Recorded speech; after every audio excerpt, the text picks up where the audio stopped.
and welcome to the Caffeinated Librarians, Manpack Public Library's pop culture podcast. Today, we got a bit of a light crew. It's myself, Katie, and Simona, and we're capping off our crime series by talking about 1986's Manhunter, directed by Michael Mann, adapted from Red Dragon by Thomas Harris, the first novel in the Hannibal Lecter series, for lack of a better name. This is a very 80s adaptation of the work. Expect big synths and very stylized glass brick architecture.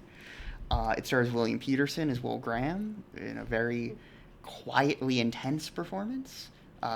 Brian Cox, Logan Roy from Succession, for all you Succession heads out there, as Hannibal Lecter, and just a few scenes, and Tom Noonan as Francis Dollarhide, the Tooth Fairy / the Red Dragon.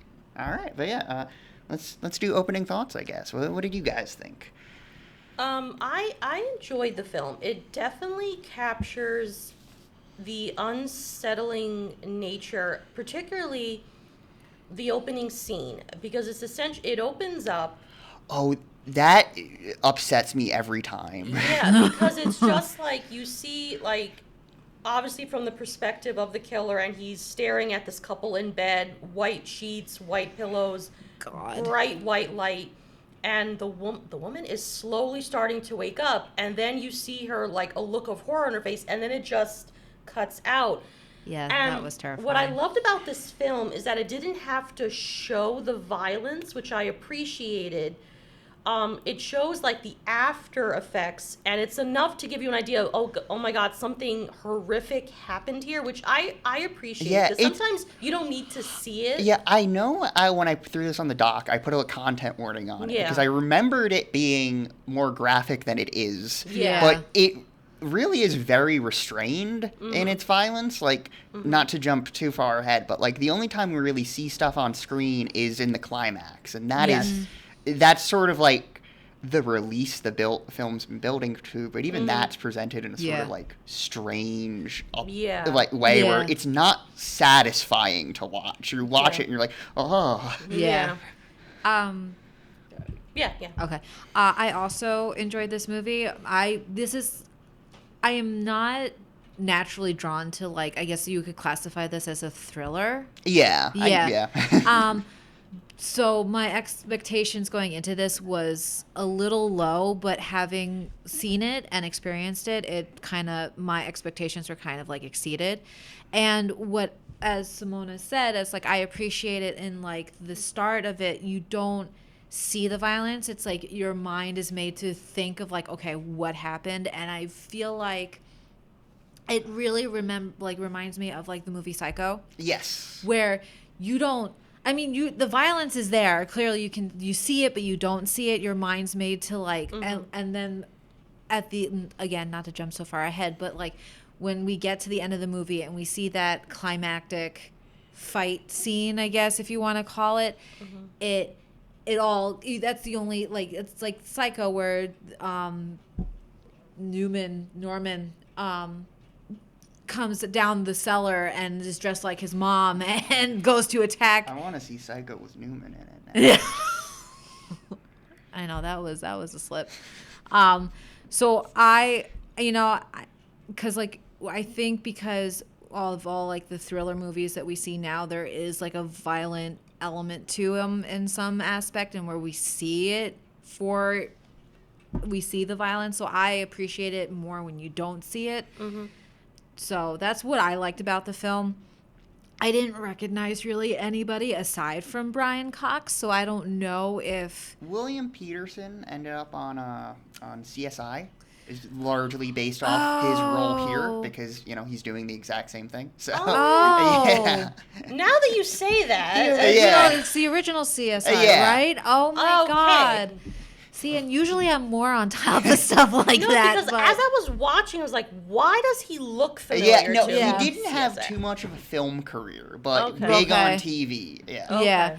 And Noonan, who plays Dollarhide, is sort of a character actor who pops up in a lot of weird indie stuff a lot. Okay. He's got a great look to him. Yeah. But to my point, it's not like a criticism. I actually appreciate it more Yeah. when I don't recognize like actors for the first watch, but recognizing at least Brian Cox made it that much more enjoyable to me. So, yeah, I enjoyed this film. Very also- 80s though. Very yes. very 80s. Another thing I enjoyed, which I think the film did very well, is in the depictions of the home videos, because home videos are very intimate, Yeah. and those intimate moments worked against the victims in that, like, he was able to garner so much, and also Yeah. he was spying on them, which is just adds another level of basically how you're not even safe in your own home. Ick. Did so much, like the constant focus on the home videos, especially the scene which we want to talk about, when he's with Reba. Yeah. Reba, and he's like, "Oh, I'm doing homework," and I was like, "Oh," like I was just, and she just sits down and like. Yes. And So the killer in this, he works in a film development lab, and one of his coworkers, Reba, is a blind woman, and they have a sort of romantic relationship that develops. And at one point, she's in his home, and he's just watching footage of his victims, and she sits down and sort of. She can't see it, so she has no idea what's on the screen.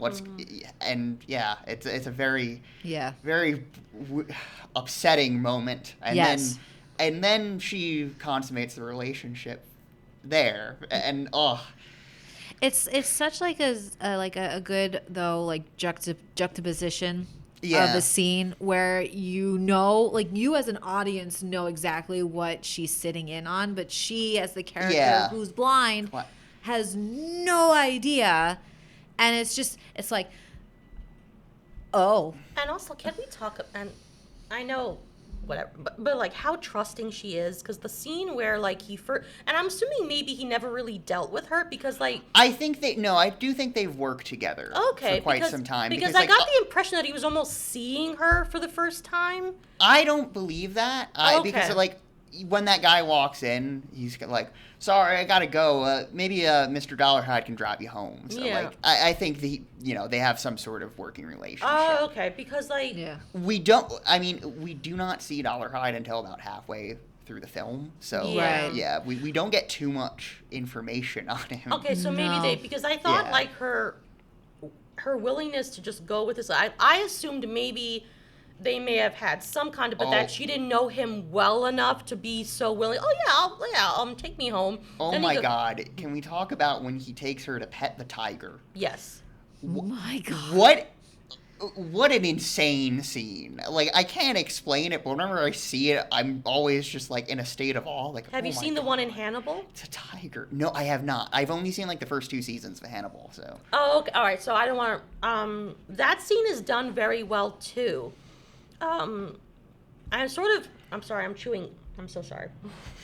My gum is stuck, and it sort of plays up more how the Tooth Fairy sees her as the because his whole thing is that it's based on this painting. Who I can't remember who the painter is. William Blake, the Yes, poet. the red dragon and the woman in the woman clothed in white light, I think. Yeah. So in the show, the scene where he takes the woman to see the tiger, when she's caressing the tiger, it's almost like there's a luminescence coming off the tiger. It's a very beautiful scene. Yeah. And I feel like that's the moment where in his mind she becomes that woman in the Yeah. painting. And also there's a luminescence coming off of her. So it's like the scene with the tiger is I don't want to say not like more, well, it is probably more subtle well, the coloring is different in the films. But it's a very beautiful scene. If you ever get a chance to see it, I would like to see what the comparison would be. I'm sorry to break up the topics yet again, but what is all our experiences with like stuff within this series, this universe? Because like I've seen Silence of the Lambs in the first 2 seasons of Hannibal, so I've seen a few different takes on the characters. Silence of the Lambs, and also 2. Third season's kind of tricky. I didn't really watch the ending. I know what happens, but at least 2 and You like spoiled it for yourself. yeah. So at least I've seen all 3 seasons of Hannibal, which, not to, this is gonna sound so weird, but like the scenes of like when you see what Hannibal or the other killers have done, it's done in a very artistic way. I don't want to say beautiful because I don't want to say murder is beautiful, but I think you know what. It's a very baroque and They're gothic show. it almost elevates everything to an art, so to speak. So those are my experiences with these characters, and also like certain lines that are said in the film were said in the show. So as like Hannibal's talking to Will, it's like, oh, that's something, because the show changes a lot too. It changes the relationship dynamic between Will and Hannibal. At least that's my experience. I haven't read the books, but yeah, I think that's pretty. I think that, you know, there's the tension in the books of like, okay, like they are sort of like diametrically opposed yet too similar for comfort. Yeah. And I think the show adds more of the romantic element to their relationship. Definitely. Yeah. But I love the fact that Will's weakness is also his greatest strength, in that he has like a severe form of empathy, because he can put himself in the place of killers. One of my favorite scenes in this movie is when he's sort of explaining his illness to his son, and he just does it in a really direct way. I adore that scene, and I don't know, the kid both clearly clearly this is going to be something that troubles him, but at the same time, like, the kid wants thing, like, he recognizes what his dad's been very vulnerable with him, and he's just like, hey, what kind of coffee do you like, Dad? Like, I really love Will's family life in this. Yeah. And also his outfits whenever he's hanging with his family are amazing. He's wearing the shortest shorts ever, and just like cut off shirts. Yeah. It's very 80s. It's very, that's very 80s. So, I mean, I didn't watch Hannibal, the TV show, because again, this is not really within my wheelhouse of what I would gravitate towards naturally. The only movie I've ever seen is Silence of the Lambs. And great movie, though. It is a great movie. Even though I'm not a huge Jodie Foster fan, I can really take her or leave her. But I love Jodie. Yeah, I'm weird. But I love Sir Anthony Hopkins. I think his, like I said in our pre-show meeting, earlier, I thoroughly enjoy his interpretation of Hannibal. And when, I think one of, the fact that he's, I think, it's been a while since I've seen Silence of the Lambs, but I don't remember if he's put in a museum by the end of the movie, where he's taken out of the asylum. In Silence of the Lambs, he ends up, they transfer him, and then he breaks out, and then it ends with him on a tropical island, right? He's calling up. Well, I meant like when he's transferred out, because he's not in a prison; he's in a cell, but he's not in.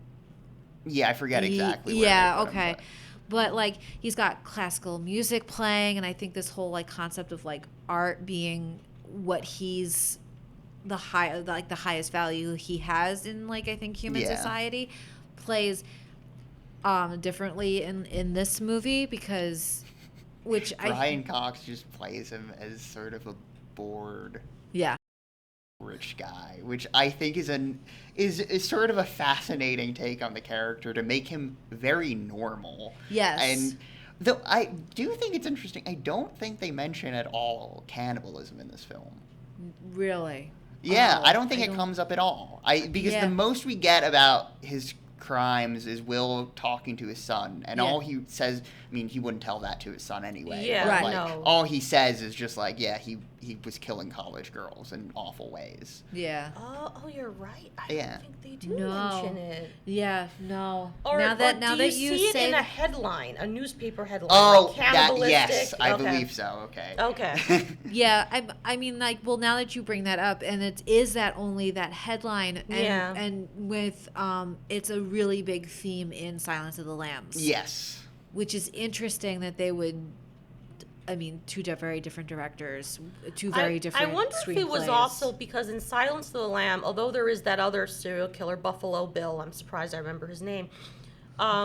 Maybe it was to not detract from the Tooth Fairy, maybe? I don't know, honestly. I think it could just, like, I think Mann really wanted to sort of show things in the moment. Like, he cuts out a lot of, like, the Tooth Fairy's backstory that's explored in the book. Okay. So I think a lot of it was just kind of like, we're focusing on what's happening now, and you can get the rest through inference, and you sort of, you're seeing it as Will seeing it in the moment. Yeah. Okay. Yeah. Which is another thing that I liked about this movie. Yeah, you're very tethered to Graham's perspective. And I think the soundtrack, I know it's big 80s synths, but I think that helps with absolutely. it too. It sort of gets you in his mindset. Yeah. And I love his monologuing to himself.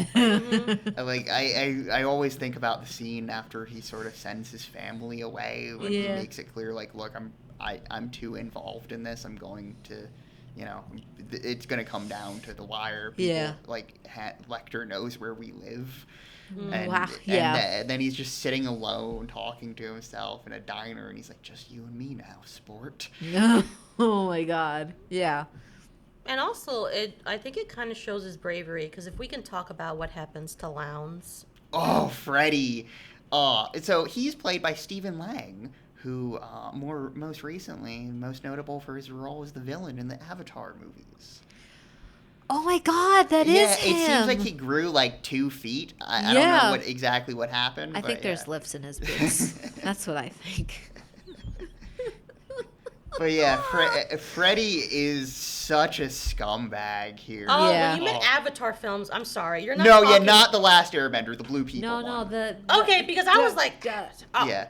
Oh, you're right. James Cameron, he's the bad guy in James Cameron's The Avatar. You're right. And that's why I was like, oh my God, you're right. Yeah, I do think it's very funny that the show was like, all right, we have this slimeball reporter character. What if we made him into a beautiful haunted woman? Yeah. Because show Freddy is so different. Yeah. Yeah, like that's... And this is an aside, but the level of, like... So, the Freddy Lowndes character in the show obviously is played by a woman. It's a completely different character. But the violence inflicted on Freddy Lowndes in this film is inflicted on a doctor character, which I think, as an aside, if we ever discuss the Hannibal show, they went above and beyond. I think the level of violence inflicted on that one character was like, how much can we throw at a character? I think the violence inflicted on most characters in that show is insane. Yeah. But yeah, Freddy Lowndes is very different. The cello guy was one of the craziest things. I don't know how that aired on NBC. I think because they've showed it at like 10 o'clock at night. Katie, he turns a guy into a cello. But okay. Can we? And this is an aside about the beauty of a scene when Will Graham plays the murder victim, and you hear the sound coming, like what it would sound. I was like, oh God, this is very graphic, but it's very beautiful at the same time. But anyway, yeah. So if we ever discuss Hannibal, Freddy Lowndes very different. But it's when we see Freddy Lowndes after he's abducted, that's the first time you see the Tooth Fairy. Yes, which I like. I like that you.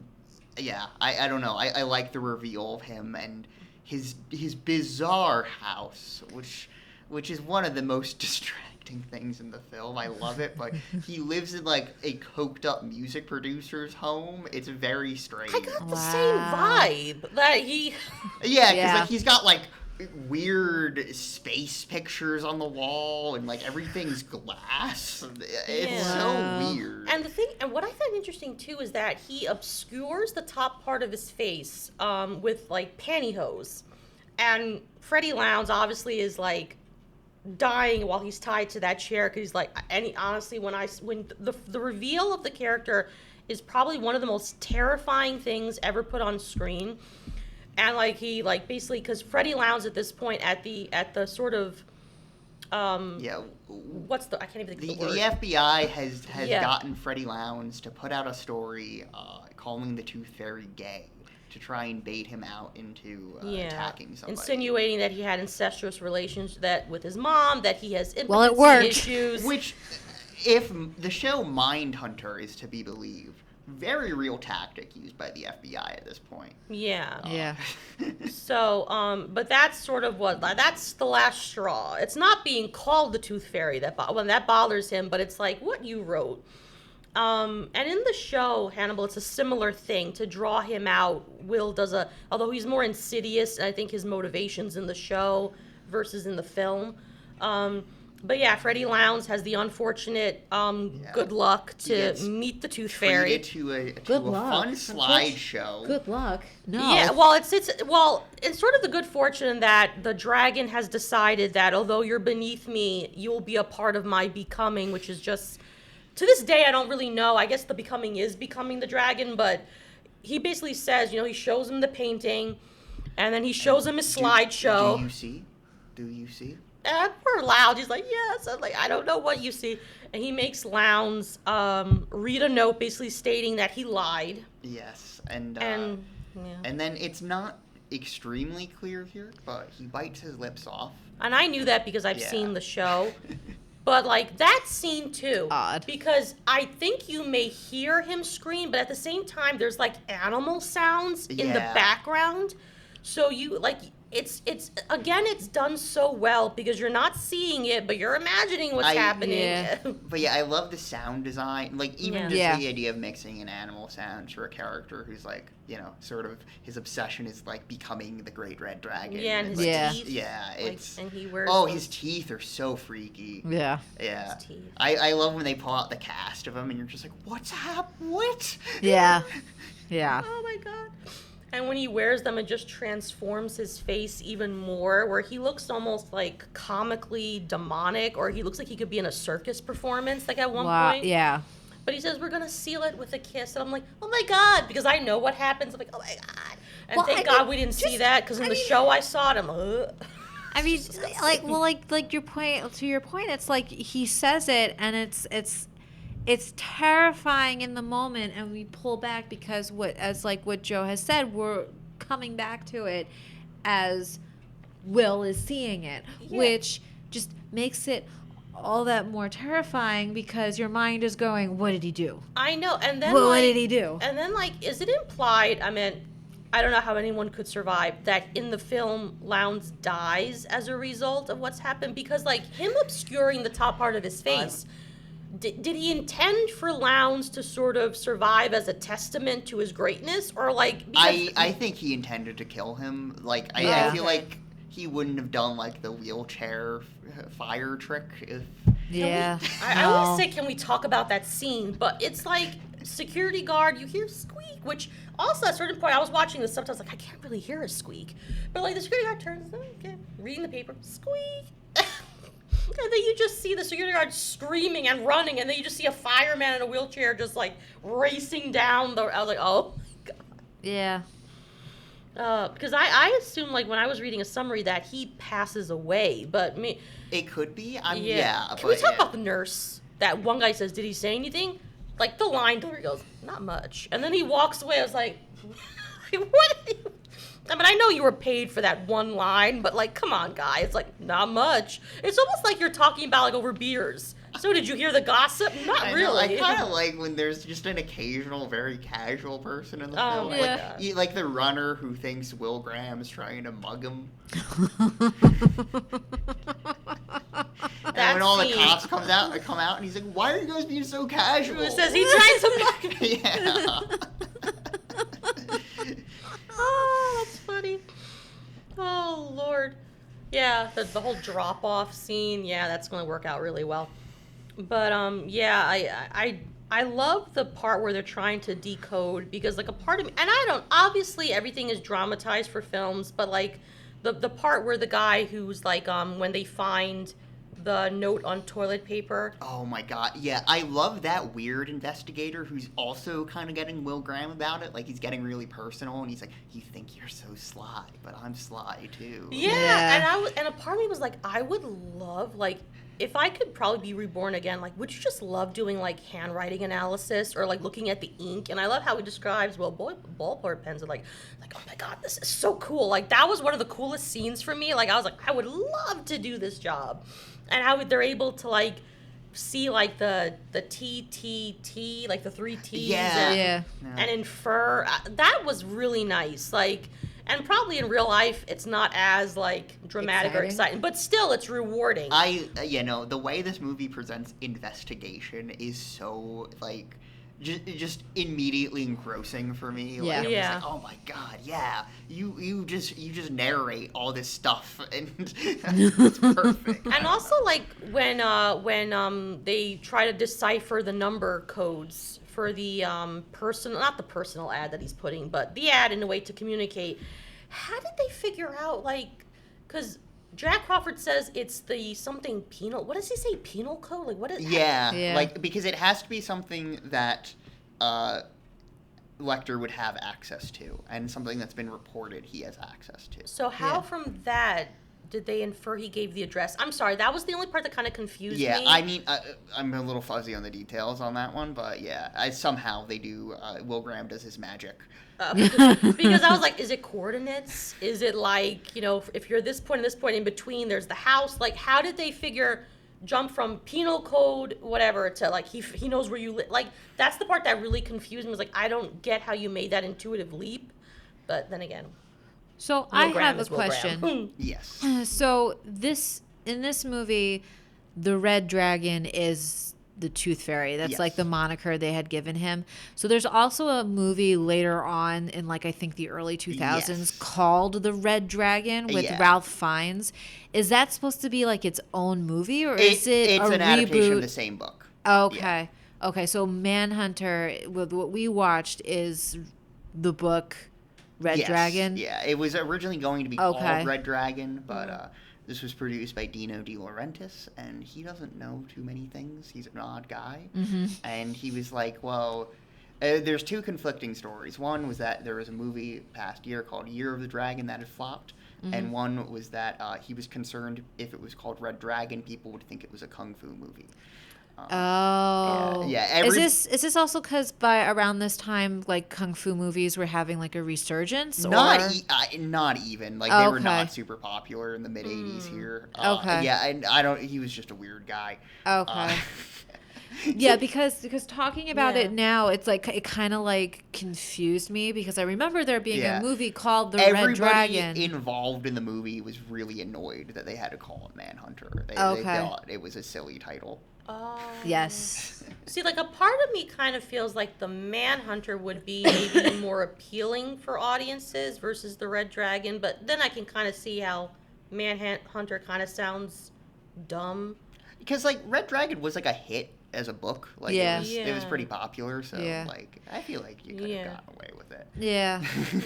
But, everyone was like, no, why didn't they just let us call it Red Dragon? And also because Manhunter kind of implies that it's really about Will, because he's the one hunting the man. Or maybe I'm really reading into this title way too much. It is Will's movie, I'd say. Yeah.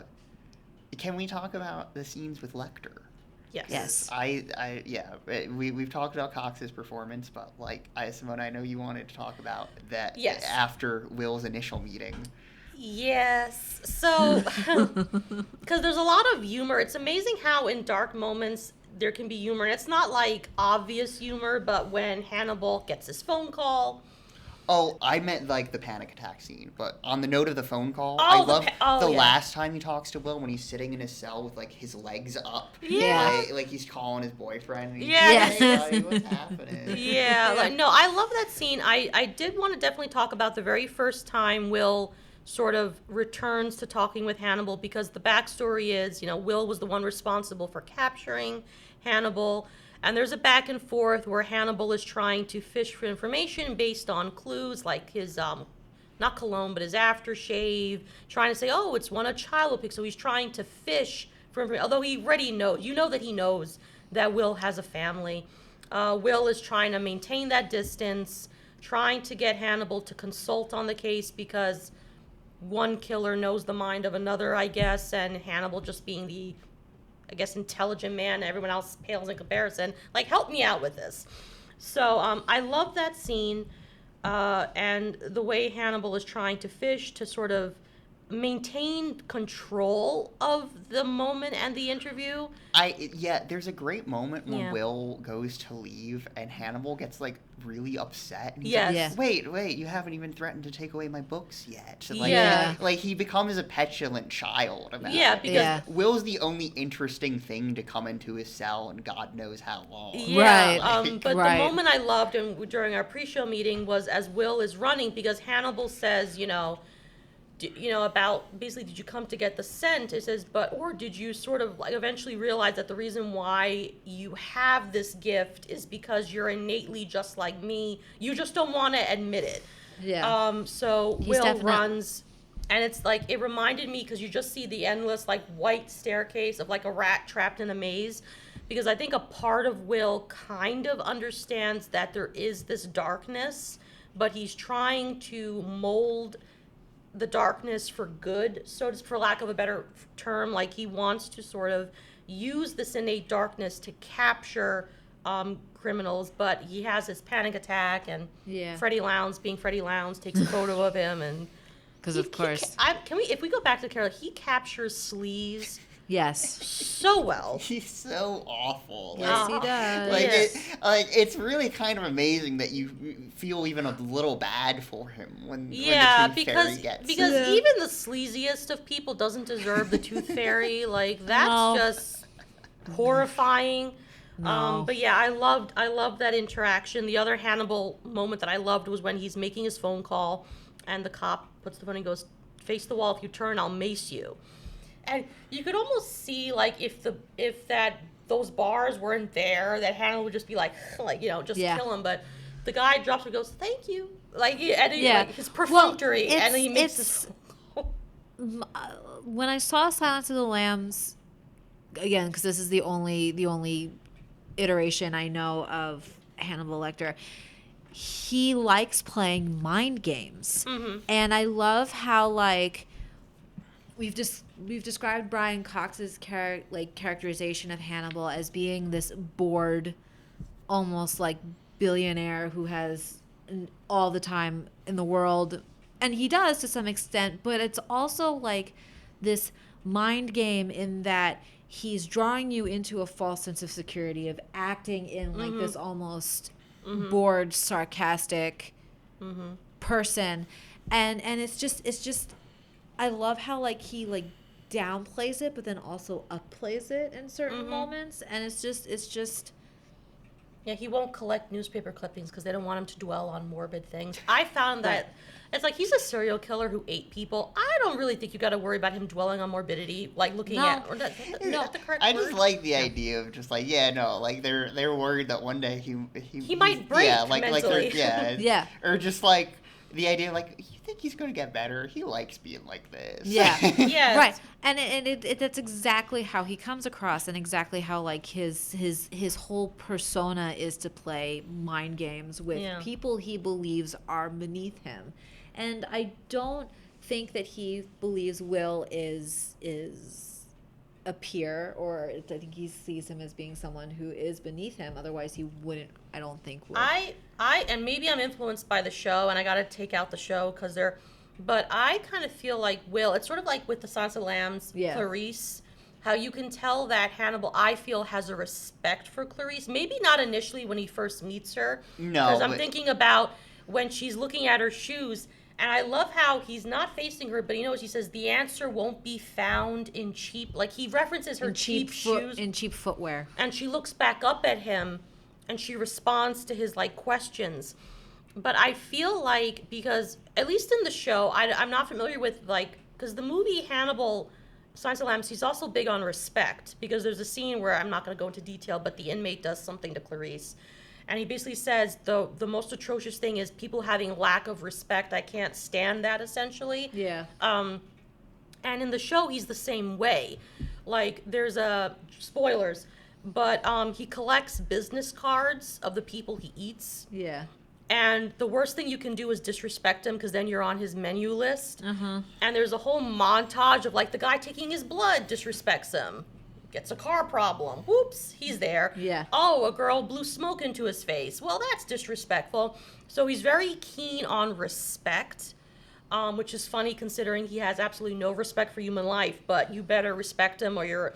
And You're a I kind goner. of... Exactly. And I kind of feel that Hannibal does have a respect for Will because I think he sees him as a peer because he believes you're just one step away from falling into the darkness. Yeah. And then we'll be even closer. Yeah, Here- That's just my that's and my that's thought. not how, and that's a good thought, and Yeah. but it's a good perspective to have. But Yeah. that's not really the perspective I had watching Yeah. this. Mhm. Here, I guess I'm somewhere in the middle. I don't know if he so much respects Will as he has an interest in him. But Yeah. like, Mhm.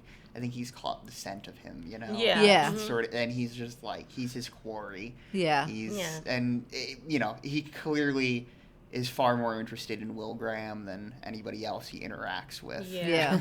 I like how he says, like, do you think you're more intelligent because you caught me? And I like how Will says, no, you had a disadvantage.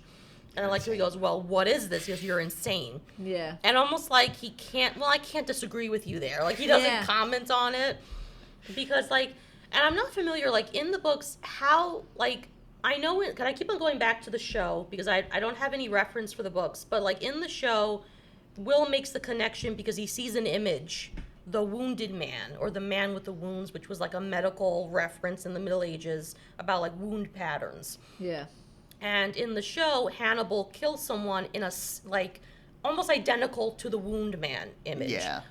And Is that that's the where man with the multiple legs and the multiple? No, it's a arms? man. It was created in the Middle Ages, an illustration, and it basically was like, okay, if you get stabbed here, like, or it had also like how disease would affect Oh, you. okay. And in the show, Hannibal has that image. Yeah. And Will, who's already starting to put the piece together, once he sees that, and also there was a victim where it was identical to the woman, he realized, oh my God, that's him. Yeah. So I'm curious in the books how Will makes the connection. I don't know about the books, but I know here they mention the similar thing. Like when he's Oh. talking to his son, he says like, "I saw a picture in his office." Oh, he does. Medical. Yeah. Oh, okay. Yeah. And All right. so I think I have a feeling it's probably the same way. Okay, all right. Yeah. All right, I was trying to... Because when he said how you're insane, I assumed there was the slip-up, but maybe the image is the slip-up. Okay, all right. All right. Okay, that makes sense. Now, Okay. should we talk about that climax? Oh my Inagata goodness. de Vida, baby.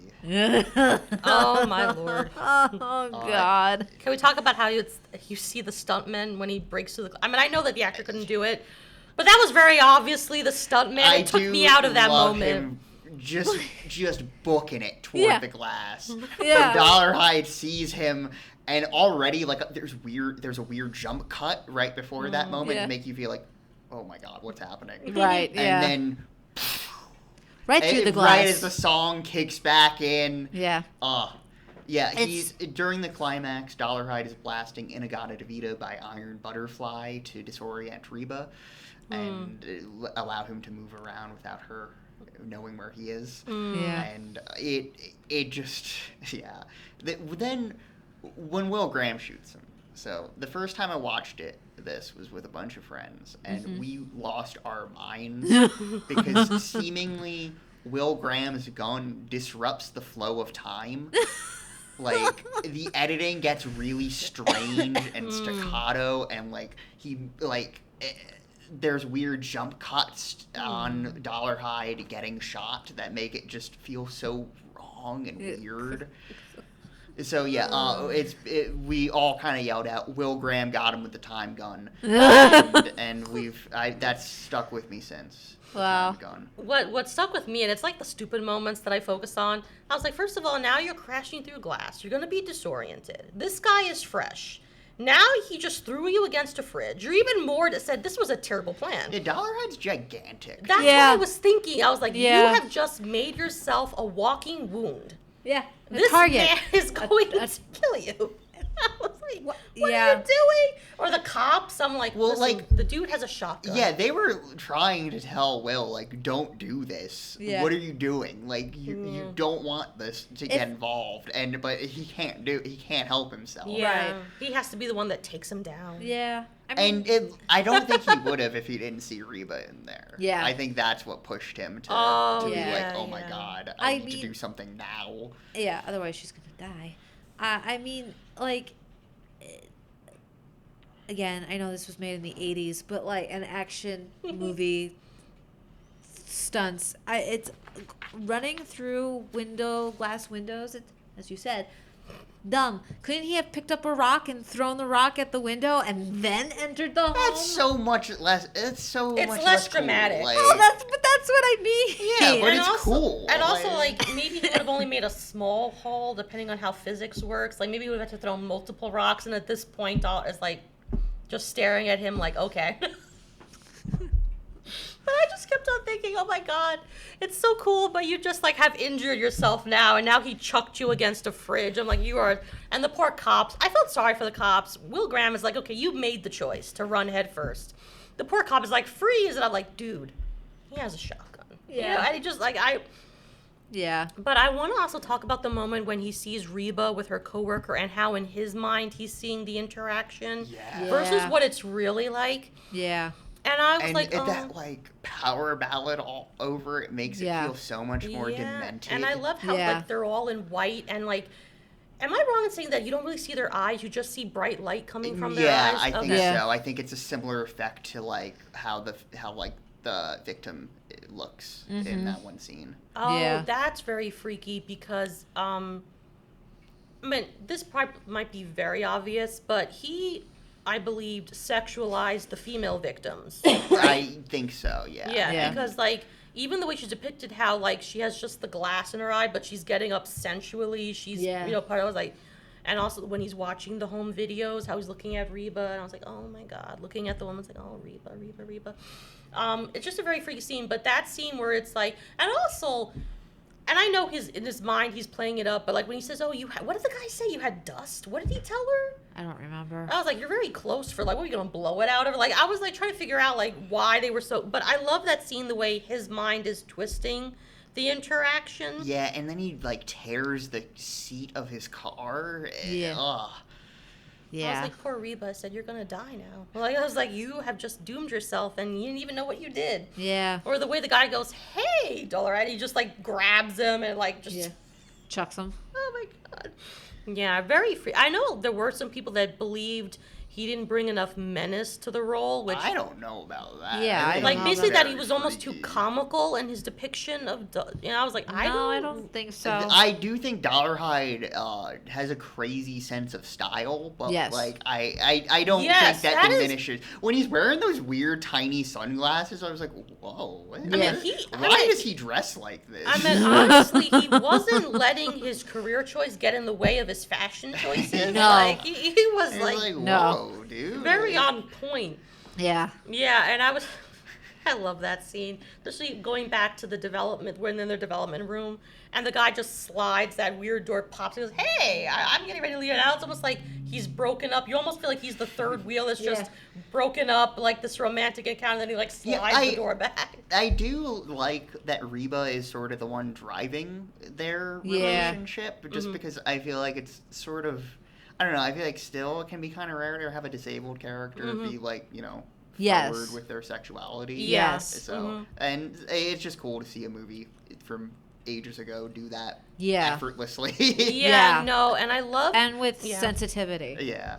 And I like when she first wants to meet him, which I've heard from people in the community, they don't, feeling the face isn't a thing, but, because I think, because you know how a lot of films, like, I gotta feel what you look like. I Yeah. think people were commenting on that's not really a Oh, thing okay. in the blind community, like, feeling faces, but whatever. In this film, Reba wants to feel his face to see if he's smiling. And I love how, in, like, a very deadpan when he goes, trust me, I'm smiling. I'm like, oh my god, no, you're not. No, you're not. But it goes back to his insecurity about his cleft lip and also Yeah. his appearance He's a or very whatever. shy boy, Will. Oh my, my yeah. God. Like, oh my lord. But yeah, I do love the moment too when Will is talking about his childhood and Jack says, "Oh, are you sympathizing?" He goes, "No." He says, "I can pity the child, but not pity the man that he became." I love Dennis Farina as Jack Crawford. Just like, I don't know, he's the most cop guy imaginable here, and Yeah. the idea of him having to deal with like lunar cycle killers is just kind of entertaining to me, because it's like, no, this guy should be like hassling street toughs, not Yeah. Yeah, I also wanted to talk about when Will is watching the home videos and he finally figures out how the Tooth Fairy knew so much about his victims. Yeah. And also it's cool because I don't know how many people now are going to develop film, but I remember when you had the disposable cameras and you went and developed the film and figuring out how it turned out. So that was kind of nostalgic for me. When Will says, lift under the what does he say? Like, he was like, shop send him out to labs, lift it. Yeah, and it's just the tension of waiting whether or not he's correct, and he's like, no, you are correct. We have, and then when the cops are going through like the names, I was getting so fax like it to them on the plane. I was like, they could do that? That's crazy. Yeah, I was getting so tense when they're typing. Goes, no, not the right guy. The next name, and goes, ooh, we think we found. I was like, yes. Like that was so tense when they're just reading it, because now they're on a time crunch and they got to go through a list of names. Yeah. Oh, the olden days. I know. I go, so why not just Google? No. Because Google didn't exist. I love watching these old movies, and you think about like, why not just do? And I was like, oh yeah, right. No, they couldn't do that. Wait a minute. But yeah, I love those moments, and yeah, when they fax like the image to, yeah, it's really. I love when they go into that crazy laser room. I forget what it even does, but yeah, they're just in a room with a giant blue laser to investigate something, and I'm like, this rules. I want to go in the laser room. And also, I just thought of something too. When Will first goes into the house of the murdered couple, and he talks about how he licked the suction thing to put on the glass, and it's like, why weren't you worried? Technically, he's not in the system. Yeah. So now I just realized that's why he wasn't. I mean, assuming he would know whether he was in the system. Like, that's probably why he didn't care all that much, because he realized that there would be no record of him, so to speak. Because when Will's trying to figure out, like, you obviously didn't care about leaving your saliva. Or even, I love the chilling moment of he's walking up and you see the children's toys.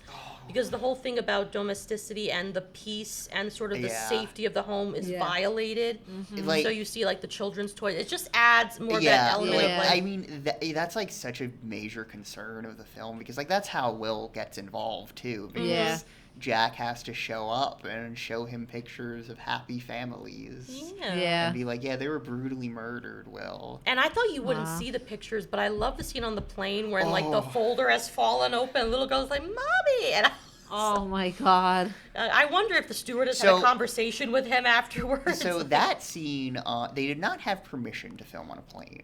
Really? So what they had to go rogue for it, and just ask everybody to please play along, and they were able to do that by giving everybody free crew jackets. Oh, wow. Which, honestly, great deal. I would take that in a heartbeat. Oh, that is... But I love that scene, too, how he's falling asleep and, like, it's opened up. So that's the first time you're actually seeing crime scene photos. Yeah. But afterwards, I was like, I'm sure he had to explain to the stewardess, I'm not some psychopath, I'm a cop. Like, there's a reason why I have these images on me. Because I was like, that's a conversation I wish I would have heard in the film. Like, what are you doing? I feel so bad for Molly Graham. Yeah. Poor woman, dealing with so much from her husband. Yeah.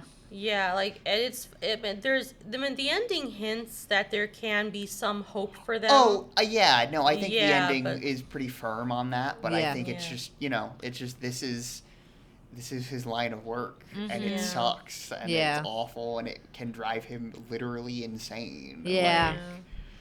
But yeah, I love that ending of Molly asking him how many of them made it. And Will can only respond, most of them made it. Yeah. Like, I mean, that is literally the best case scenario for him, and that's heartbreaking. Yeah. And it's, to be perfectly honest, it's a realistic ending, which is something that I can appreciate and get behind. Absolutely. Yeah, there was something else I thought about too. Oh, the scene when Molly's son, because there's someone outside. I was like, oh my God. And then she's walking to that. I was like, don't walk. Like Yeah. Well, it's like barricade yourself, do something. we're all And then it's the screaming cop.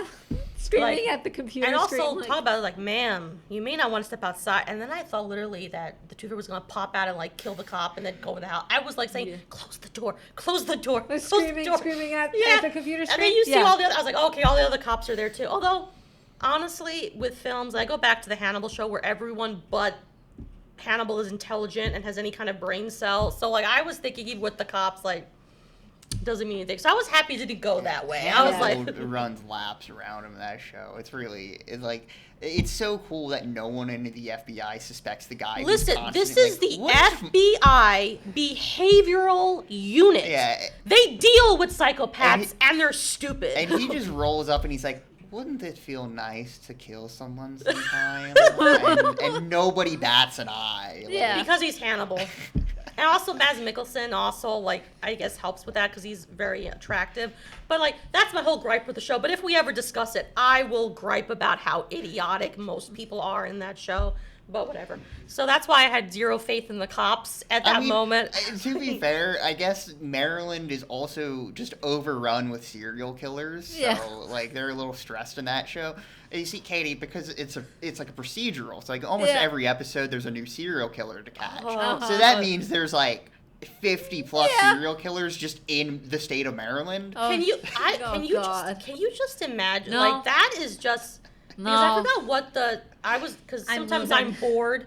And I look up what and I can't remember what the statistics is like. What's the chances of you actually coming across a serial killer? It's not that high, so it's very low. This is what you look up when you're bored? Probably. So it's very low, so everyone can breathe easily. You know, it's not that high. In Hannibal, they're not even just killing people too. They're doing art projects. Like we have to watch that show because I was thinking about the beach scene with the tower of body parts, but No, honestly, because what I was thinking too, and I know it's not the point, but it's like, how did you have the time to make that art project on the beach? Like, where was everyone? And I'm like, okay. Everybody else was too busy getting murdered. No one's on the beach at night. Well, no, it took a lot. Okay, this was a big project. This guy did. This thing is literally like. And I know that's not the point, but I was like, okay, if you did it, okay, it's not the point. But anyway, it's like, how did you have time to do any of this? But whatever. So yeah, it's beautiful in terms of like the way it's. I was like, I don't get it. So yeah, so that's why when the cop came, he goes, you might want to go inside. I was like, yes, please close the door. Like I literally thought the Tooth Fairy was gonna come and go, stab, hello Molly, and I was like, no. So you were also screaming at the screen, going, don't go to the door? I was don't hyperventilating. Yes. What are you doing? Yes, because she was like, shh, lock yourself in the room. I said, if the dude comes in, locking the room isn't going to do anything. No. And she's just walking down. She was like, do you... And then the kid's like, Mommy, do you hear? I'm like, no, please don't lock the door.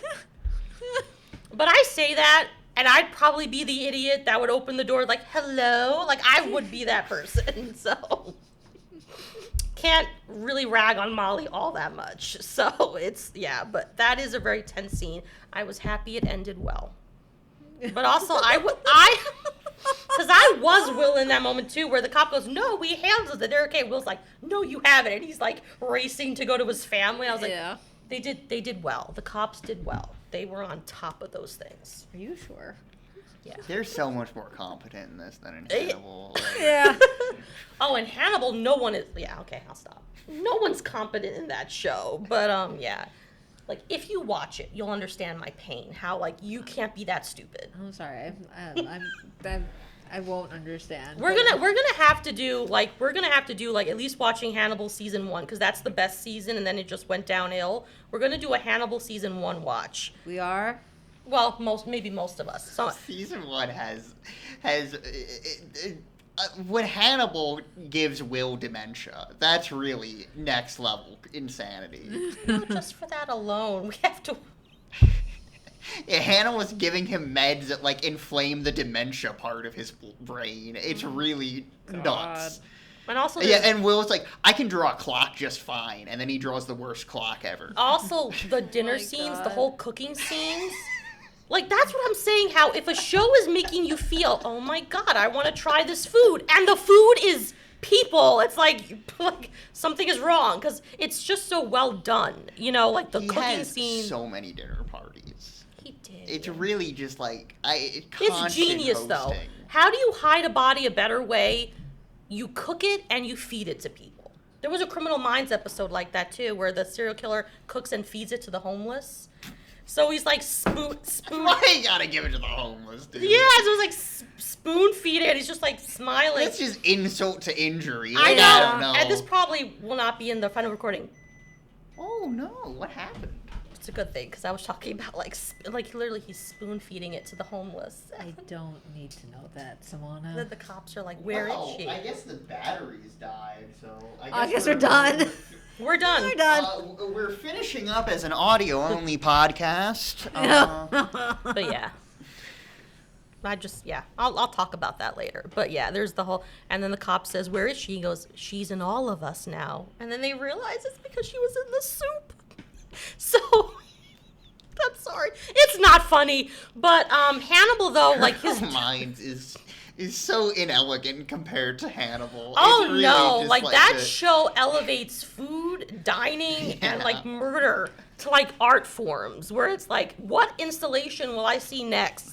That is just yes.